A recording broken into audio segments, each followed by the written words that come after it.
I think, we'd all like to see, it's in the whole playoff era, Florida State made it that first playoff year. I mean, that's probably, 10 years ago now? And since then, not one Florida school has even made it, to the playoff. I know UCF a few years back, I guess that would have been BCS probably back then when they did undefeated. So we'll see what happens with that. But I thought it was a lot of fun. I know a lot of people are really happy with that. We are now in the height of hurricane season. It's been, I would say, relatively quiet. I think there have been some storms, fish storms. There is something that's being monitored. It's way too soon to know whether it's going to have any impact on Florida. A lot of the models have it being a fish storm, but it's too early for the models to be accurate.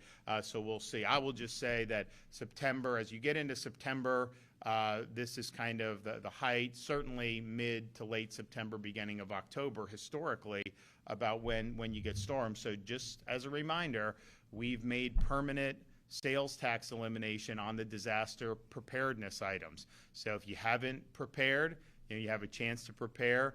You don't necessarily want to wait till it's 100 miles offshore bearing towards Florida to go out and prepare, because then other people are doing that too, and you end up with lines and shortages and all this other stuff. So we're monitoring all this stuff.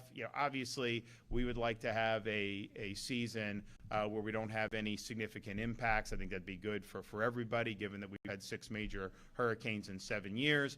I'd like to get back on that stretch we had the previous 10 years where we had no hurricanes, and these things do come in bunches. So that may be what happens, but we got to prepare. So I would just let people know, just understand the season, and keep the information coming, and do whatever you need to do to be able to prepare should we end up having to mobilize accordingly. Well, I'm great to be here today. I'm joined with Florida's Lieutenant Governor, Jay Collins, the Chuck Norris of Florida politics.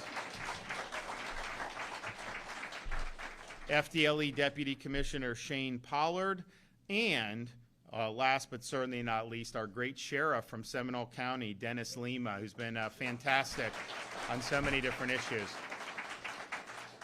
And we're here today because we have a lot of success that we're able to tout about our efforts to fight fentanyl in the state of Florida. And this is not an easy issue to deal with. This is something that, I don't even know when fentanyl started coming on the scene. I know 20 years ago, I don't think it was around. But this started coming on the scene, and there's a lot of toxic things that get out there, a lot of narcotics that can be very dangerous. I think the thing with fentanyl is it takes just a very small amount to be fatal. And what ends up happening is, and this happens, we've had people in this community obviously who've been affected by this. You have like some college student, and they're like, have exams or something, and then so someone's like, hey, take this pill, and they think it's something, and it ends up having fentanyl in it, and that can kill them just by taking one pill. This stuff gets laced in all kinds of things, and the amount of fentanyl that we've seized, I'll talk about in a minute through our program. It's not like it would kill like a dozen people. You're talking about enough fentanyl to kill tens of millions of people, and it doesn't even need to be that much of an amount to be able to do it. So this is something that is really, really significant. I don't think there's anybody in Florida that has not been impacted in one way or another. Maybe not you, maybe not your immediate family, but a coworker who's lost a family member, or a neighbor, or somebody maybe in your extended family.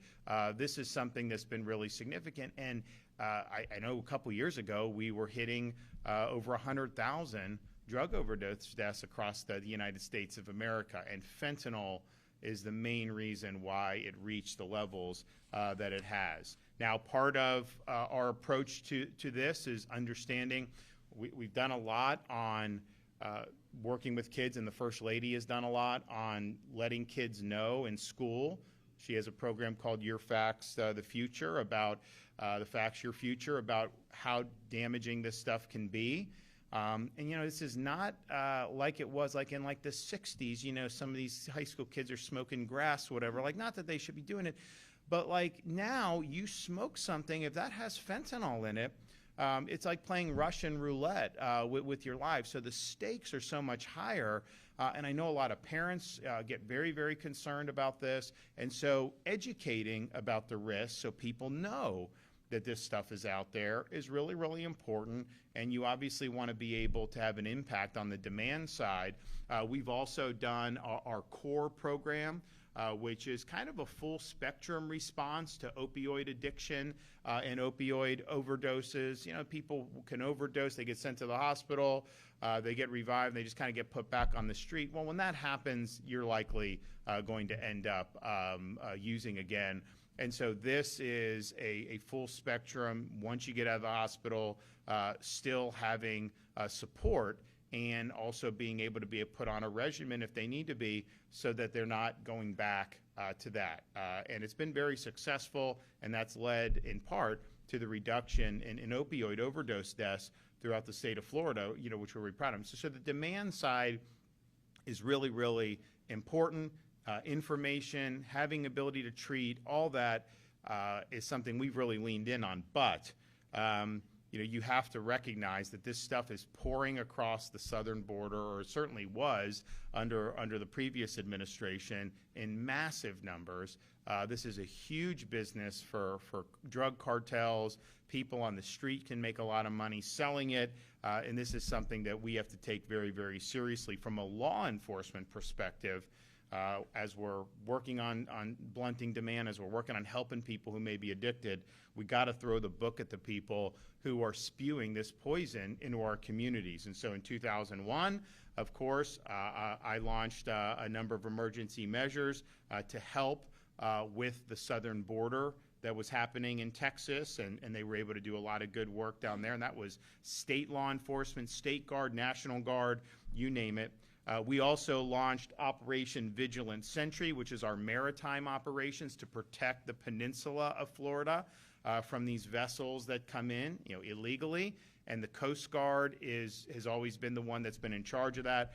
Certainly at the time under the Biden administration, there was not enough Coast Guard assets to be able to stop all these vessels. And so we deployed more than 250 officers and soldiers from State Guard, Fish and Wildlife, Emergency Management, so that they could fill the gaps and stop these vessels. And over the years with Operation Vigilant Sentry, there have been, this is just state, so the feds have done as much or more likely with the Coast Guard, but just our Operation Vigilant Sentry interdicted 19,000 illegal aliens, almost 18,000 repatriated to their home country, and more than 470 total vessels that were interdicted. And a lot of times you have these vessels, they have narcotics on them. They have other types of contraband on them, and usually a bunch of military-age foreign men. Is that what you want in your community? Narcotics and contraband and these military? No, of course not. So being able to do the problem, though, with how all the immigration stuff, like if they get to the shore, what would happen is Biden would just release them, or he'd send them somewhere else in the interior of the country. So we really had to work on interdicting at sea. When you interdict at sea, you give them to the Coast Guard, they take them back. That's the practice. Honestly, I think if they show up in the Keys, you should take them and send them back. Like, why would we, you know, act like that's such a different thing? But nevertheless, that's how the federal government has historically treated it. So these were really important operations, and I guarantee you, you know, those operations have saved lives. There's no question that that has happened. Now, we also knew that we needed to do more to support our local law enforcement and continue working with our state law enforcement agencies. So in 2023, we established the State Assistance for Fentanyl Eradication Grant Program. We call it the SAFE program, which gives law enforcement funding needed to conduct large-scale drug interdiction operations across the state of Florida. This has allowed local law enforcement agencies to effectively fight against drug trafficking and to get hundreds of pounds of deadly drugs off the street. So here we are now, 2 years later, and honestly, I mean, maybe even a little less by the time this got signed into law and everything. So 2 years, roughly. The results have been incredible. To date, this is just through our SAFE investigations. over 200, almost 200 safe investigations have led to 2,100 arrests, the seizure of 485 pounds of fentanyl, and over 63,000 fentanyl pills. So what does that mean? 486 pounds of fentanyl, 63,000 fentanyl pills. That is enough fentanyl to kill approximately 1/3 of the population of the United States of America. We have 330, 340 million people, so that's well over 100 million people that could be killed by that amount of fentanyl. So that's really, really serious business. And it's not just fentanyl, 545 pounds of cocaine, over 300 pounds of meth, 4.6 million in drug cash, 730 in drug-related firearms, and then 76 drug vehicles have been seized as a result of the program. So these are major cartel-linked operations that are operating in Florida communities, and our law enforcement is putting a stop to it. And that was one of the reasons why when we talked about the southern border so much, I'd have the critics, like obviously media and whatever, why do you care about the southern border? You're not on the southern border. Well, first of all, as an American, I care about having a border in a sovereign country, and I know people in Florida care about that too. So that's just the threshold. But what was coming across the border was not just staying in El Paso or Laredo or McAllen, Texas. It was going all across the United States of America. They wouldn't be running those operations with the drugs unless they could get it out across the United States of America. And so we knew from individuals coming, the contraband, all this stuff, that this would have a major impact on the state of Florida. And so the SAFE program was one of our ways that we fought back. And so if you look at some of the results, they are really, really encouraging. So FDLE agents in Orlando, Jacksonville, and Fort Myers earlier this month arrested multiple suspects that were part of a drug trafficking ring connected to a Mexican drug cartel. Coordinated takedown of these dangerous individuals all on the same day in different parts of the state is testament to the work that FDLE is doing. Their operations span 4 different states. One of the suspects was an illegal alien from Mexico with a standing deportation order. FDLE special agents worked for months to become embedded in these drug rings, both in Florida and in other states, so that they could uncover these drug trafficking networks. Several agents have even been close to being killed after a few undercover drug deals went bad. And thankfully, they were able to keep their cover and see these traffickers arrested, including right here in Orlando. Earlier this month in Orlando, FDLE arrested a high-level cartel member selling fentanyl and meth. They were able to seize more than 4.4 pounds of fentanyl during the bust.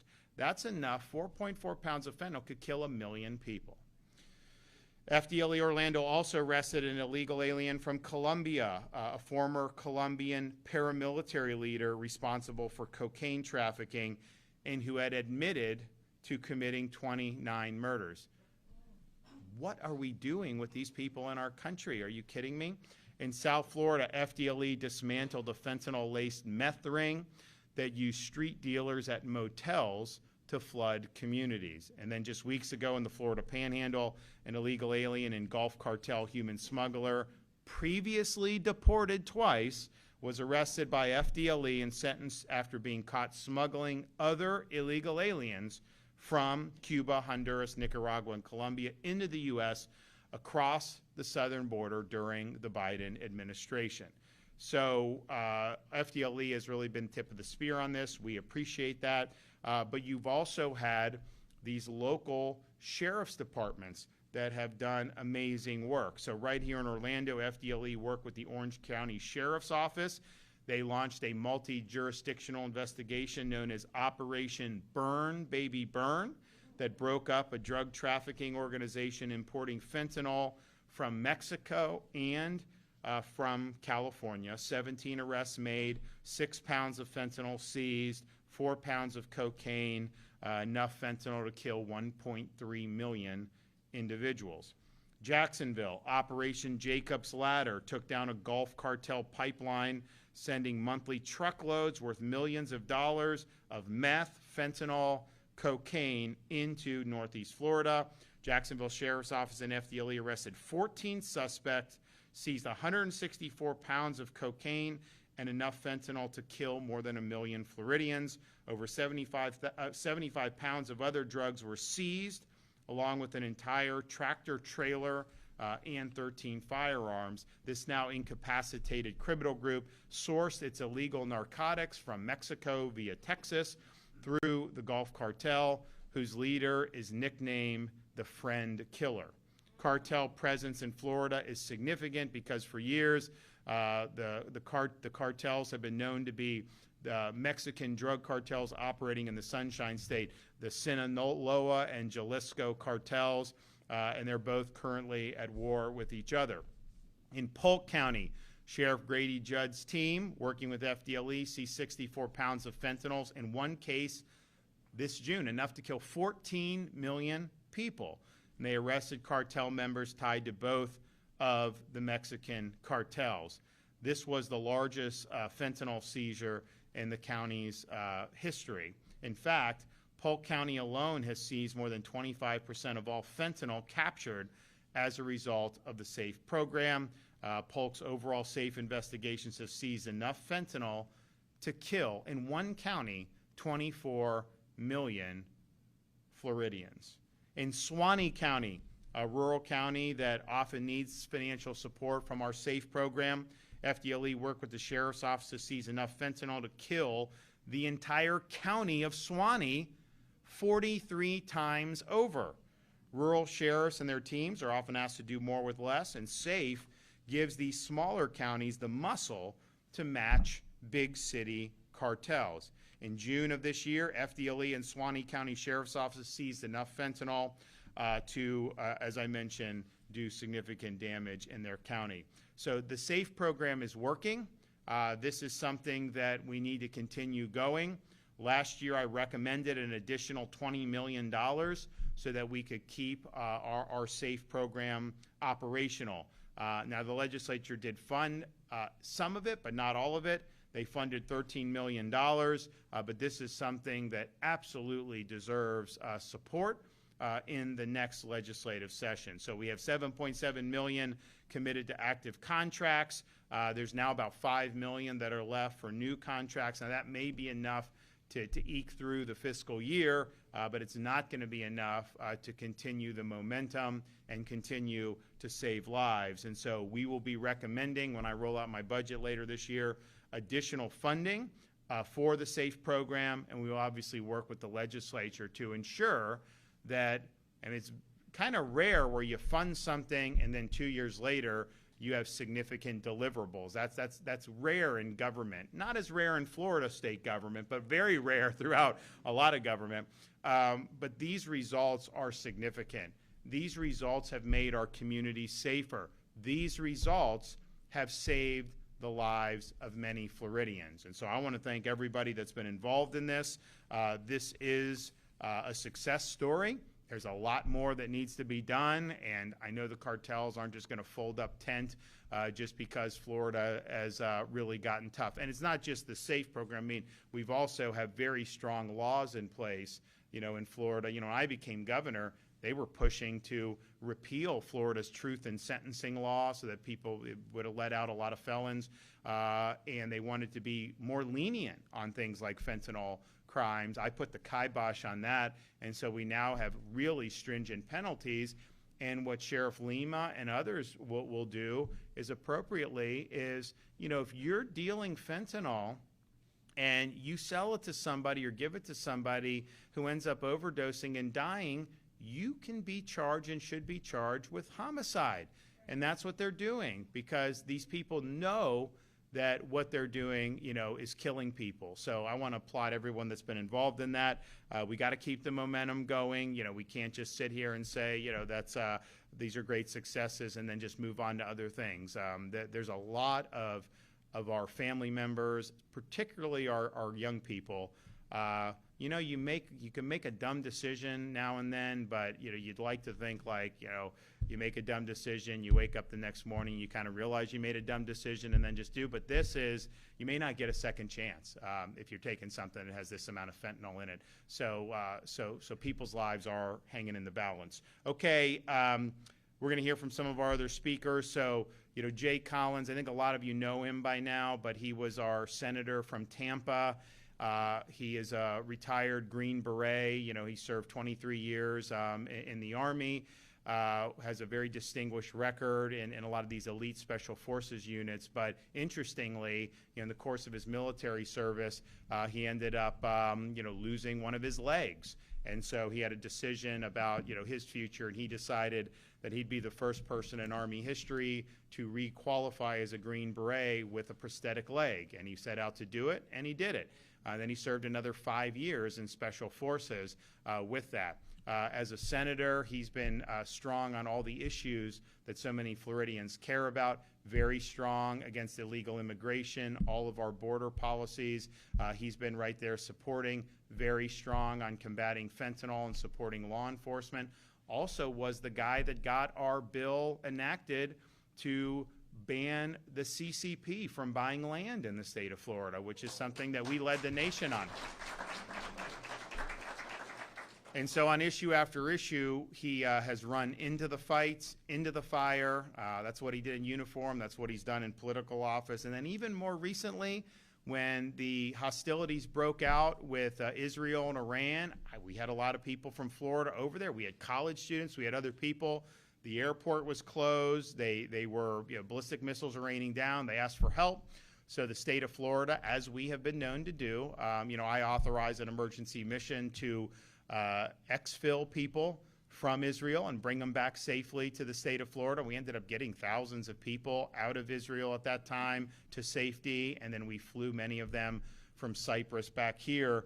You know, Jay was actually, he flew to Israel. He's on the ground, and he was personally rescuing people during that conflict while these Iranian ballistic missiles, you know, were raining down. And, you know, he served in Iraq, Afghanistan, all these places in his career. You know, they didn't have those types of ballistic missiles. So that's like a new challenge, and yet he's there doing it. So I'm very excited to be able to watch him continue his work. And I want him to come up and say a few things right now about the fentanyl fight.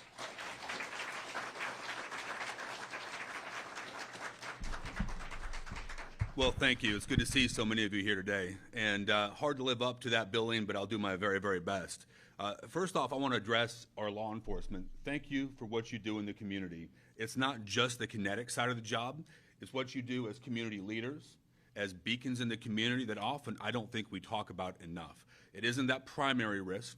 It isn't that secondary risk. It's also the gravity and the weight of what you do daily. That toll is also on your family. So we owe you the time, the tools, the training necessary to complete your mission, but more importantly, complete your mission and go back home safely to your families, because your moms and dads, brothers and sisters, sons and daughters who have other responsibilities as well, and I can't thank you enough for what you do. So you heard the governor talk about some amazing stats. That is good government.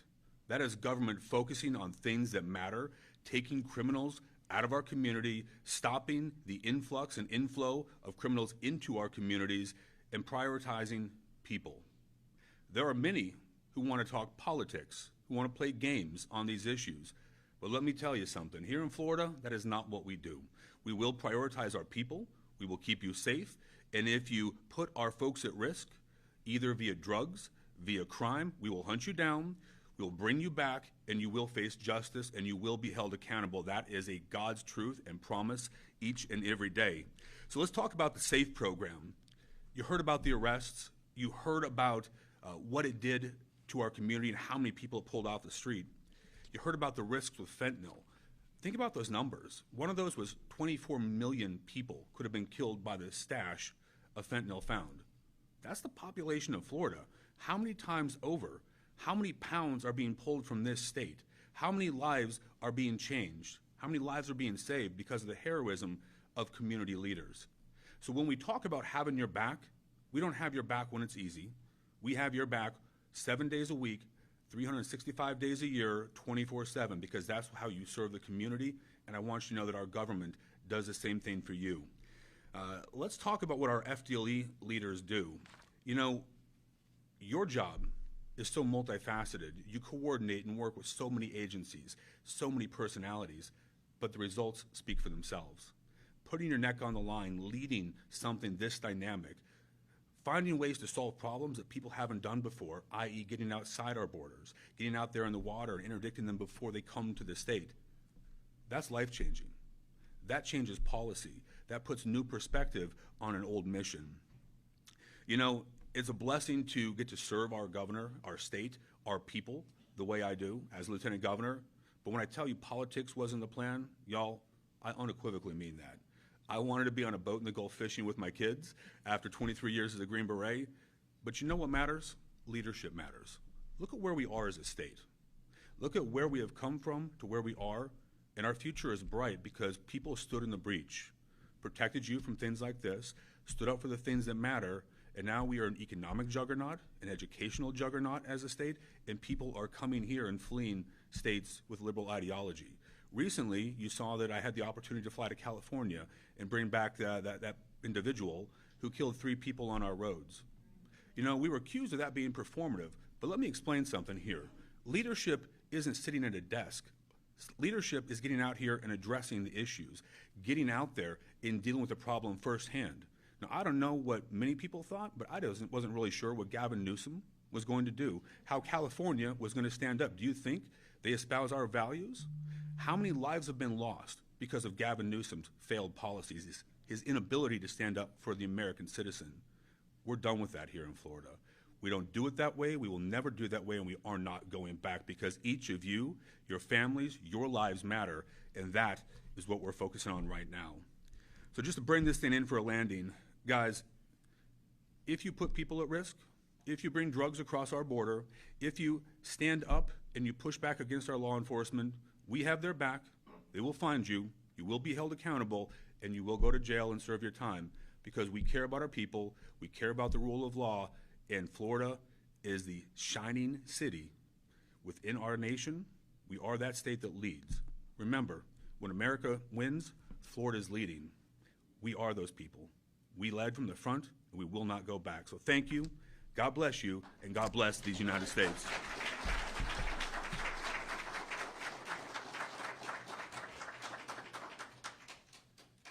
Thank you, Lieutenant Governor. Thank you to Governor DeSantis for being here today. It's an honor to have you guys here to talk about the success that FDLE and our law enforcement partners have had fighting this very, very bad drug. I want to talk to you from being a law enforcement officer almost 30 years now. I'll submit to you that this is the most successful drug fighting program that I have ever seen. And you'll see a lot of other law enforcement agencies say the same thing out in Florida. The results speak for themselves. And because of Governor DeSantis' program, under the SAFE program, we have been very successful. The FDLE agents that you see standing behind you and many, many more out in the field, they risk their lives every day out there with their partners that work with us from our local law enforcement agencies. They get after it and they fight fentanyl drug trafficking, specifically cartel-sourced drugs. Fentanyl that is taken off the street came from across the border. We have direct intelligence that leads it straight to the cartels that have all been listed by the president as being terrorist organizations. There's been millions of United States citizens, hundreds of thousands of Florida citizens that have been killed by this drug. The governor, Lieutenant Governor Collins, they get after it and we follow their lead. We pursue them and we hunt these guys. They are bad and that is our business. The men and women in law enforcement, they do not tolerate this. They know the damage that it brings to the communities. You heard from the governor and lieutenant governor the statistics. They're quite impressive. Our local law enforcement partners and us, we would not be able to accomplish that without the funding from the SAFE program. We will be lucky to make it through through the end of this fiscal year without additional funding. This program has been very beneficial to Florida. I'll submit to you that the agents you see here behind me and our law enforcement partners that we work with, they have saved thousands of lives in Florida, actually millions if you take a look at it. Because every drug dealer that's been taken off the street, it sends a ripple effect and it resolves many other issues. These are not small-time drug dealers or users that have been taken off. All of these traffickers, over 2,000, they are drug traffickers. They are not users. Those are the ones that we target. The funding that comes from the SAFE program allows us to identify those threats, zero in on them, and eliminate them from our communities. They get lengthy prison sentences, and it's not just a one-time hit for them. Many times these cases go into what we call racketeering investigations, and the penalty is severe for those. Decades in prison so that they cannot impact our communities anymore. And I'll close lastly by saying I want to thank Sheriff Lima, and I want to thank Sheriff Judd, Sheriff Chad Chronister, and many, many more of our law enforcement partners. It'd take me a bit to name them all, for the fantastic work that they do out there for Florida every day. These guys, they really get after it, and it's an honor to work with them. And I'll close by saying it's a highly motivating thing whenever you have your state leaders come in to where you're at and speak about the success of the results. Thank you very much, gentlemen. I'll turn it over to you, sir. Okay, Sheriff.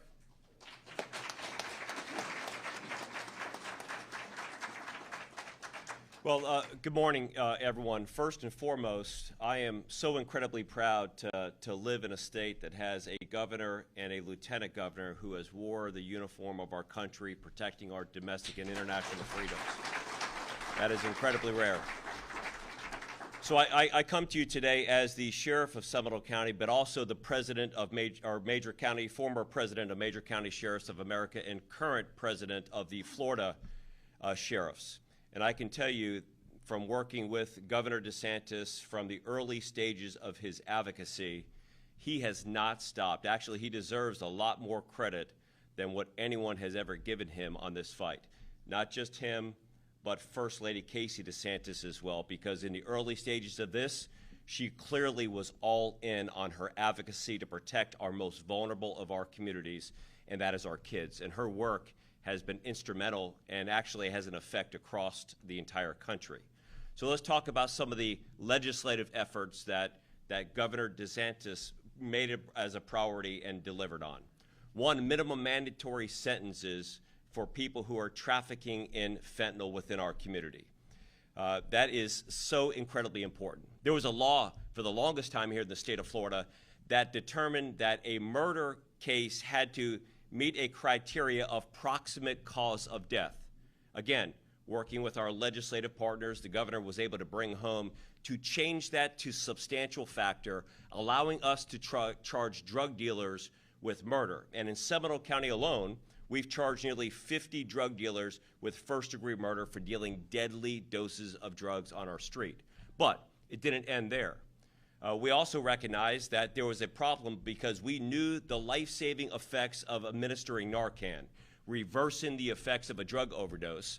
But the drug dealer, when they dealt the drugs and somebody was revived with Narcan, was literally getting away with murder because the person did not die. Not here in the state of Florida any longer. Now we have the ability to charge the drug dealer with second-degree felony culpable negligence when somebody, whether a private citizen or a public safety professional, revives somebody with the use of Narcan. Last and certainly not least, we found that as more people were going into the treatment spaces, there was always an increased penalty for drug dealers selling drugs in proximity to areas of vulnerability, school, church, playground, but no increased penalty for a drug dealer selling drugs in proximity to a location where somebody was actually getting treatment. Now in the state of Florida, that increased penalty is in effect, so we can charge drug dealers with that increased penalty. Sheriffs from out the state, it does not matter whether we're here in Orlando. You could have this press conference anywhere in the state, and I can promise you 67 sheriffs in the great state of Florida would stand at the lectern, deliver the same message that this is a crisis that we've never experienced before, and the safe funds and resources provided us with a network of support, and especially for the smaller counties, as the governor was saying, resources to combat these very sophisticated drug cartels. If you watch what has happened, Chinese had the precursor chemicals and they were sending it over here. The two major drug cartels, Jalisco New Generation Cartel and the Sinaloa, sent their chemists down with the Chinese chemists to learn how to do this. Fentanyl, you've heard the stats of deaths over and over again. It is 100 times more potent than morphine, 50 times more potent than heroin, or a microgram, not even visible to the human eye, is a lethal dose. This is why it's such a significant problem. Our partners with FDLE are the best in the business, and I'm telling you, last year we did an operation called Operation Black Ice. We typically name these operations after the lead agent names an operation, so you hear these different names. But Operation Black Ice was a partnership between FDLE, the Seminole County Sheriff's Office, Volusia and Orange County, and nearly every municipality in between. This was a 6-month operation using resources from this SAFE program. Let me give you just kind of a snapshot of what the results were. There were more than 50 pounds of cocaine, 4 pounds of fentanyl, 4 pounds of black tar and brown heroin, 23 guns that were taken off the street. The mastermind behind this thing had a sophisticated drug trafficking organization that connected directly with the cartels. It resulted in 33 arrests of individuals. Let me just highlight 2 of the arrests to emphasize the importance of this program. One person that was arrested was actually the manager at a local UPS store. And when people would send UPS packages, working with the drug trafficking organization, he would intercept the package and deliver the package himself as a part of this sophisticated ring. Another person that was involved was found with 50 pounds of cocaine at his house when we executed a search warrant. Another was in prison in Jackson County and had a murder for hire plot for somebody who owed him drug money. He was paying other inmates on the inside that we were able to work at Appalachia State Correctional Facility to have somebody murdered there. And in addition to that, he was arranging drones to fly cell phones and other types of contraband over rec yards and drop them on the rec yards. This is an operation that is just us in Seminole County in Central Florida, but is going on across the state with the assistance of the SAFE program. And I got to tell you, we have so much to be proud of here. I mentioned that serving in that role with the major county sheriffs of America, the largest sheriff's offices in the country, and because of Governor DeSantis, First Lady Casey DeSantis, our former Attorney General, now Senator Ashley Moody, and our current Attorney General, James Uthmeyer, we are the envy of policing authorities across the entire country. And I am so grateful for the governor and his team to be able to make that happen. So thank you so much. Well, thanks, Sheriff. Thanks for all the good work. And Sheriff Grady Judd was mentioned, and Polk's doing a great job. Obviously, we've worked with so many sheriffs, and in Central Florida, Wayne Ivey, one of the best. We do have the best sheriffs in the country, and I think that that's something that's very meaningful. And I know that we've developed a very strong relationship across the country amongst the law enforcement community because we're doing it right. And anywhere I go, people will say that. In fact, I remember I was out in Southern California a year or two ago and meet one of the local police chiefs in a very nice community. And he's like, and I'm like, how you doing?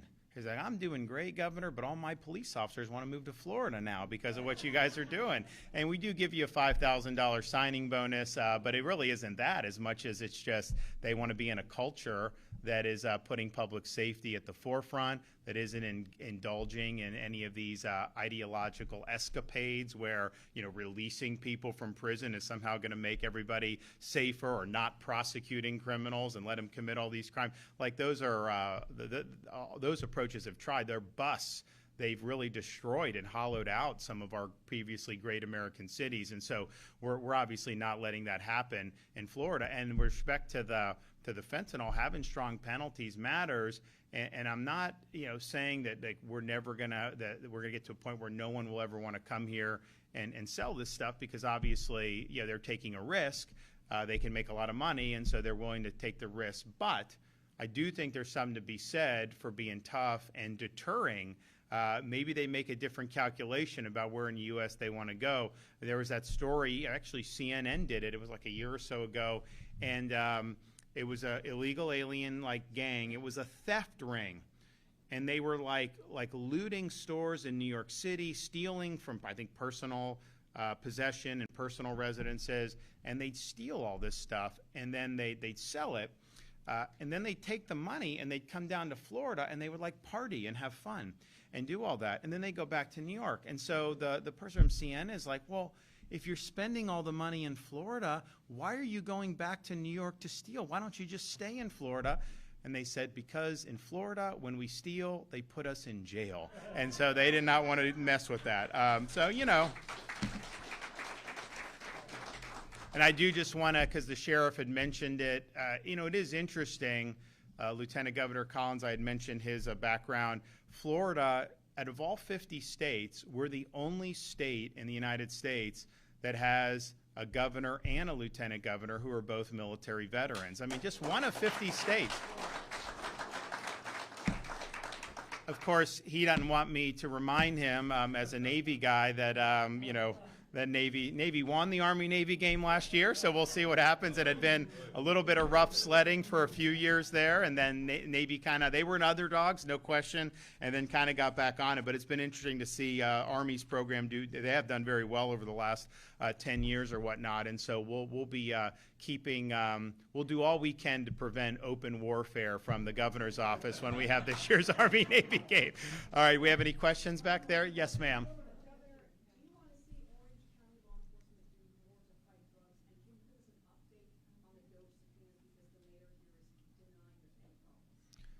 So a couple things. So I would draw a distinction between rank and file law enforcement and the law enforcement agencies in Orange County and the state attorney in Orange County. She obviously is not gung-ho about doing what needs to be done.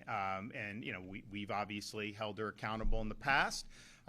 She's back. And so, we have to see. But I think that they are on law enforcement rank and file. I think a lot of those folks are working really hard. The reality is it takes two to tango on this. You could have the best policing in the world if you don't have a prosecutor who's really going to be strong on bringing these. Like, for example, Sheriff, how many homicide cases have you guys had with the fentanyl? Just shy of 50. Just shy of 50.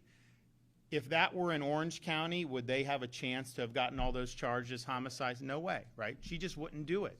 Her approach is a liberal approach to, I would say, fighting crime. To basically, her approach is to not be as strong as we need to be, and to have a thumb on the scale in favor of the defendants. So these guys are bringing people to justice. They're treating them like the murderers that they are in Seminole and Brevard and in other parts of Florida. You're not seeing that here. So I don't blame law enforcement for that, the people that are in the sheriff's departments or the police departments, as much as I think it's a function of the prosecutor's agenda. Now, you get elected, you can make judgment calls to a certain extent, but there are limits to that discretion. And when these prosecutors, Soros-backed, have done where they've exceeded their discretion and ended up neglecting core duties, I've removed them from their posts. And that's something that I have no doubt that what we've done in that regard has saved lives. I have no doubt that it's saved lives, 100%. So we're going to be ready, willing, and able to do what we need to do. But let's do. Yes.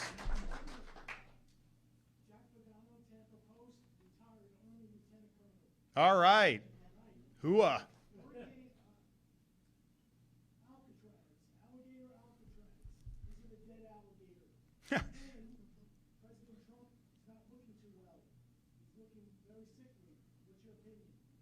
So on alligator Alcatraz, just understand what happened. It's running. Deportations are continuing. You had a very partisan judge that issued a ruling saying that that DHS couldn't send any more there until, whatever. So we immediately, they appealed, we're doing that. So DHS hasn't sent more, but all that stay stuff, that's happening right now. We stand ready, willing, and able to accept who DHS sends. Remember, our role at the state, we don't conduct the actual deportations. We process, stage, and then DHS takes them away. And because we've had alligator Alcatraz, you've had thousands and thousands of deportations that might not otherwise have happened because they didn't have enough room to be able to do it. So we're ultimately going to win that fight. Now, I also announced that we had demand even beyond Alligator Alcatraz, and so we have this deportation depot up in Northeast Florida, Baker County, right next door to Jacksonville. So that'll be able to hold another 1,000 to 1,500. Now, one of the reasons why we did Alligator Alcatraz is because that's an airport down there. And so they built the temporary facilities with federal reimbursement. I mean, I hear people say, oh, Florida is out this money. No, we spent money and we will get reimbursed. And getting illegals out, that saved you money because they are costly if they go to the medical care or all this other stuff. But we're getting reimbursed for all that stuff. So Florida will clearly benefit from a taxpayer perspective. I don't think there's any question about that, given all that's said and done. But there's the runway right there. So you literally, you go a couple thousand feet and DHS can pick them up and go. So that was why it was really attractive from an efficiency perspective. Baker County is not far from the Lake City Airport. It's just going to require loading people and driving. You know, it's like maybe 10 minutes down the road, and then they can be flown out of Lake City. So that will happen. That will be good. You know, we're also working because, you know, we were up in Panama City, you know, talking with law enforcement. And, you know, you're in the Panhandle, sending to Alligator Alcatraz, that's a long way. Even sending to the deportation depot in North Florida, you know, that could be 3 to 5 hours depending on where you are in the Panhandle. And so, you know, they were like, is there a way we can get a facility that's going to be closer to us? And so we said yes. So we're actually in the process of figuring out how we can set up a Panhandle pokey. And we're going to have that in the Panhandle. And so the mission continues. And so I think like some of the report act like, oh, well, DHS isn't sending any more there, therefore, no. DHS hasn't sent us any more since that judge ruled. But this week, we're applying to have that decision stayed. Here's what they did, just so, this is so outrageous. So this is a Collier-Dade airport, and it's actually located in Collier County. Dade does run it, but it's actually in Collier. So it's kind of, you know, we're the uninhabited part of southern Florida. And so you have that there. It's been there for decades. So we said, you know, we had been working with the feds on all the immigration stuff. We have all these 287G. We've done more to facilitate the president's agenda on this than any other state by far. But the one thing they kept saying is, look, we don't have enough DHS facilities to stage and to process before they're sent back to their home countries. And it's not as simple as just, hey, you go, like there is a process, like they are getting due process. Now, some of these people have already had due process. They've already ordered to be removed, and yet they still haven't followed that order. So it may vary depending, but the bottom line is you do need something. So that's why they said, is there a way you can expand capacity? Well, you know, Sheriff Lima, you know, they've got criminals, normal criminals they've got to deal with. Like, we can't say like, oh, the local jails should just have to do this. Now, they have done it to a certain extent, but there's definitely a limit to that. Our state prisons, you know, we have people who get convicted, go to state prison. And so we're like, okay, you know, we'll work to do it. So we did the one at Dade Collier Airport, Alligator Alcatraz, because you have the runway right there. And it was our view, once they were there, they weren't going to escape, and then they can be flown out. And I think that has actually worked very well. And they have picked up the pace of deportations. So people sued, and they said, oh, no, you can't do that. Why? You didn't do an environmental impact statement. That's what it was. That was the crux of the suit. Now, the state, we don't have to do a federal environmental impact statement when we're doing business on our own property. Like, we don't have to do it. It's not a requirement. The federal government does have to do it when they're doing certain things, and that is law, and I think it gets abused, but it is the law. So, you know, we didn't do it because we're not required to do it. What the judge said was, well, since you're doing this to help the feds, it really is a federal facility, and therefore they didn't do the environmental impact statement. So even if somehow we don't get a stay, DHS, they can generate an impact statement. The impact is negligible because it's all self-contained on the existing airport footprint. We're not doing sewage or any of that. They truck the waste out. They bring all this in. We obviously weren't going to do anything that was going to undercut all the stuff I've done for Everglades restoration. And so that was all buttoned up. So that's what the judge, oh, you didn't do that. The federal government is really running it, even though they're not. Therefore, they had to do it. So I do think we're going to win that fight, and I think that we'll have that. But we're also going to have deportation depot. We Panhandle, Pokey, and then we're also looking at other areas. And so I think the net of this, there's a demand to have way more than just Alligator Alcatraz. I mean, the reality is, if this judge's ruling stands, even if we continue with these other facilities, DHS will not have enough space. It will be harmful to the efforts. It'll be harmful for the state of Florida. So we're very confident that they're going to do. And DHS, I think their position is, look, if a judge tells us not to send to that facility, then we'll send them other places. And that's fine. That's their prerogative to do. But it's still being operated. We're going to, and a lot of people have been taken out of there for sure. So I would just say stay tuned on that. The mission continues. We are going to ensure that the laws are enforced and that people here are illegally, particularly those who have already been ordered to be deported. We've got 70,000 people in the state of Florida alone that have final deportation orders that haven't been executed. Obviously, Biden wasn't executing any of this stuff. So just that, we need. But you need infrastructure to do it. So I think that that's all going to work out. The reality is, it's funny because, you have like a narrative when it was set up, and a lot of people in legacy media, but also on the left, oh, this is so bad. It's so bad that you have this. Then when a judge says don't send any more, they're like, oh, see, you're not accepting any more. That's so bad that you're not getting. I'm like, which is it? Did you not want it, or do you want it? Do you want it to keep operating? So the mission continues. We'll supplant any hurdles that we do, but ultimately we're there to facilitate the mission, to help the federal government using our own facilities, using our own personnel or contract, however they end up doing it. But everything we're doing on this mission, everything we're doing is reimbursable from FEMA. So, Biden was reimbursing the hotels for housing illegal aliens in Manhattan. The Trump administration is reimbursing states for helping with the detention and processing prior to them being repatriated to their own country. And I think that's the way it should be. Yes.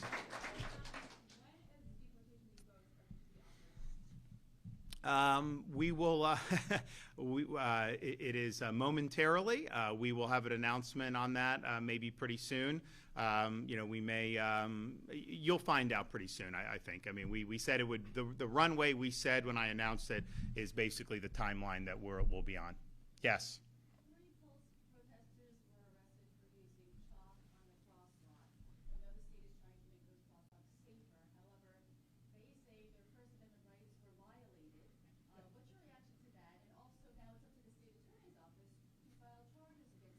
Well, you don't have a First Amendment right to commandeer someone else's property. You have a First Amendment right to paint your own property and knock yourself out if that's what you want to do. But when you have a state crosswalk or a state road, the law in the state of Florida is now that there's not markings or that's not going to be used for those purposes. FDOT issued a memo to explain that a couple months ago. Everybody's been on notice about that. But, this is kind of an instructive civics lesson here. You do not have a right to take somebody else's property for your messaging purposes. Like, that's never been what the First Amendment has said. And, we just got to be clear on that. And I'd also say, I've approved a lot of money for a Pulse Memorial. Where is it? Why haven't they gotten that done? A lot of money has been frittered away over the years. I think I'm certainly supportive of an actual fitting memorial for people that were murdered that day. One of the most horrific mass killings in American history. Yeah, I've approved a lot of money for that over the years. But that's not for some crosswalk. That's not to do those other things that are different from state law. So look, what I will say is this: most places in Florida, 95%, and there were other things that were marking before this bill went in. We had Blue Lives Matter, which, I've been supportive of that. But, we're not going to use our roads for that, right? And so hang up a flag, do what you want on your building, your house, however you want to do it. But we're not going to be doing that on our state roadways. And I think this is the best policy. I think it's just, some of the stuff that was going on, over the last couple years, it's just, it's too much to have this. And then what will happen is it creates safety hazards. One, people just seeing it, but then you have some people who may disagree with the message, and then they're incentivized to try to peel out or something. Now they get held, but it's just, why are we even, going down this road? So we are going to make sure that, that law is enforced in an even-handed way. I don't care what your message is. Use it by yourself. You can say it. You can project it how you want on your property. You can do all the things that we've always been able to do, but just don't use other people's property to do it. Well, yeah, look, I mean, I'm under no illusions about the state attorney from Osceola and Orange County. I mean, I think it's likely going to be political decisions. I get that. I understand that. But the reality is our role from the FDOT's perspective, the Florida Department of Transportation, is to make sure the roads remain clean. Make sure that the roads remain clear of this. We're not going to say, this community, that community can do it, but not you, not you. No, we're just going to say the roads aren't going to be used for those purposes. Now, there's Delray Beach, I think, has a hearing in Orlando today. I think Key West is tomorrow in front of FDOT. They have basically taken the position, even though the law is what it is, even though FDOT has issued guidance, that they should just be able to be a law unto themselves and do whatever they want. And look, that's not the way this system of government operates. We have elections, people get elected, they pass legislation. I, as governor, sign this into law. So not only do I have a right to make sure that it's enforced, I have a duty to do it. And I took an oath to discharge the office and to do all that. So they just decide they don't like the law. They want to do what they want to do. That just isn't going to fly. It is not going to fly. So eventually FDOT will be able to correct it in Delray and correct it in Key West. But I would note, a lot of other places had stuff, and once they were apprised of the new policy, they were like, fine. And they basically said, yeah, if that's the law, that's the law. So it's only in certain areas where you've had folks think that they shouldn't abide by it. But most of the places in Florida have understood that. And that's with messaging that, probably a lot of people in this room would be supportive of. That is not allowed either, because we're just saying that's not what the roads are for. Yes? It's not political at all. I mean, the reality is, we were here with Blaise Angolia, the chief financial officer, who's doing a fantastic job. I mean, he is a bulldog when it comes to standing up for taxpayers. And isn't that what you want in a chief financial officer? We want to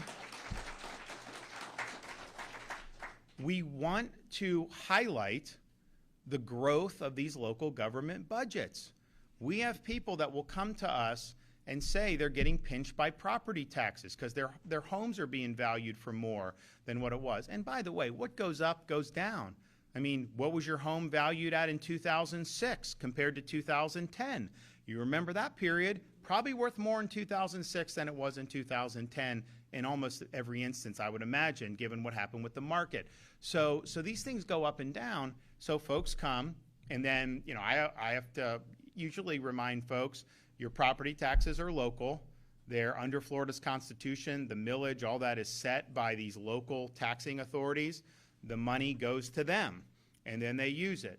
We don't rely on property tax revenue at the state level. We have sales tax, we have some other things. We just got rid of the business rent tax, eliminated that tax, and we've eliminated other taxes. And we're happy to do it. And we're one of the lowest taxes state in the country. Certainly on a per capita basis, we're probably the lowest. So you have that. So we are at a position where we want to be able to help with property tax.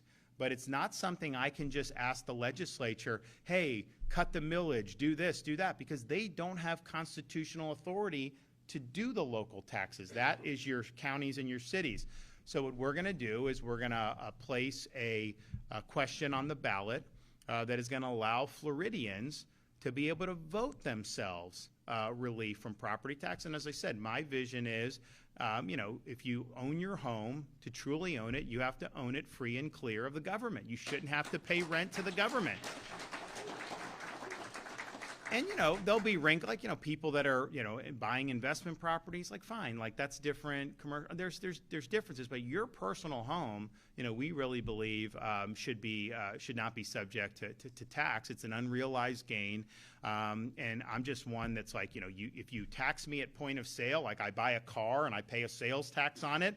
But for me to then just, pay a tax on the value every now, cars usually when you drive them off the lot go down. Now during COVID, the cars actually went up in value. You'd buy a car, there was such a shortage that you could drive it off the lot and then you could even flip it for $5,000-$10,000 profit because there was such a rush to buy vehicles. But that's our vision. So.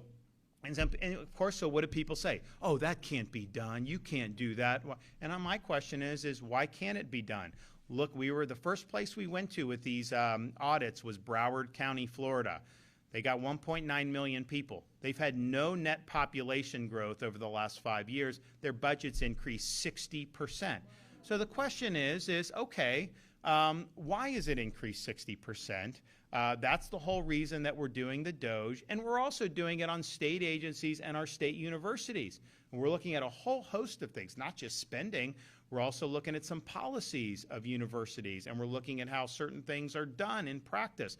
Because, you have the law on the books, which in Florida, we were the first state to eliminate DEI from our public universities, and we did that years ago. But are you repackaging that under another name?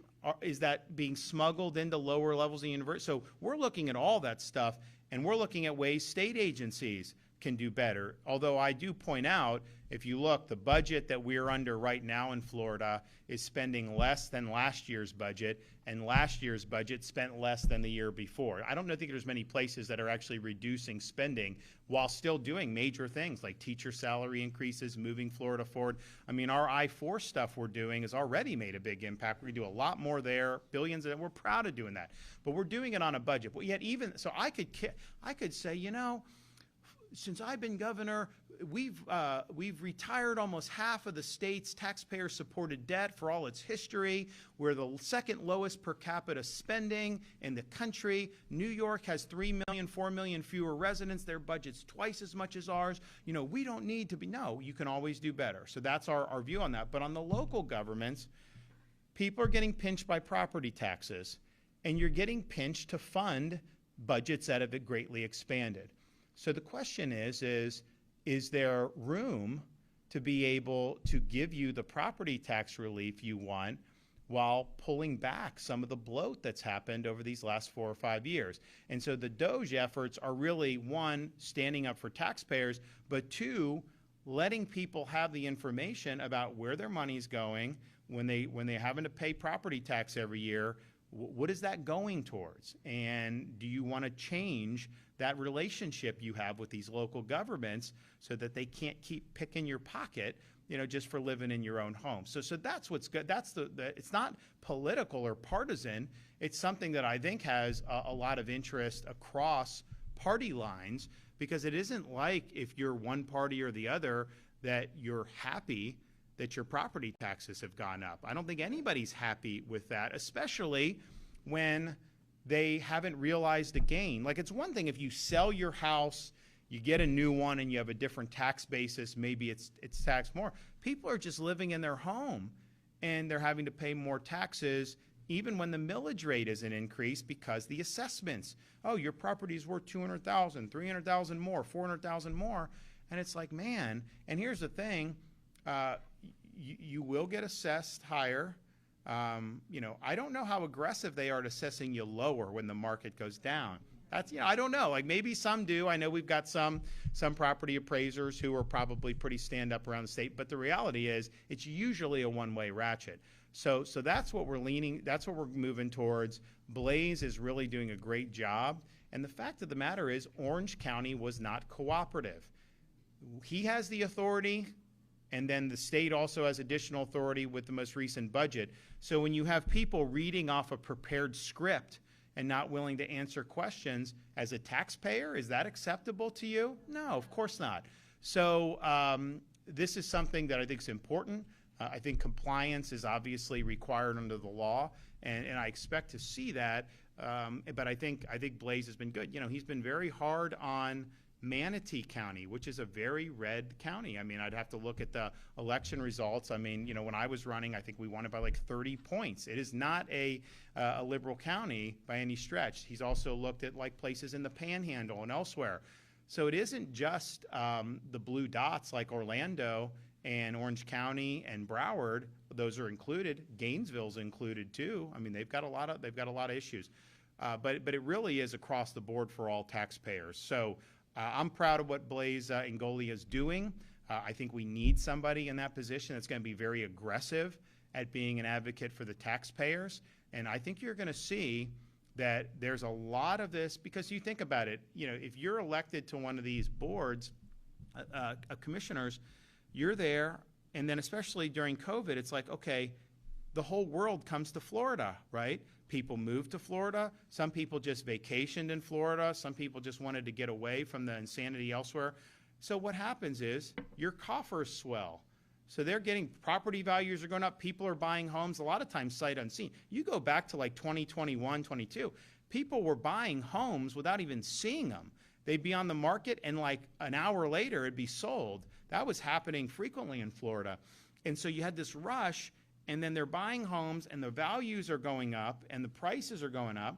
And that means more money is flowing into these coffers. And so how many of the local governments responded by doing really significant property tax reductions? Not very many did that. They basically spent the money. And there's also other things about, you know, do they put money away? What do they have here? All this other stuff.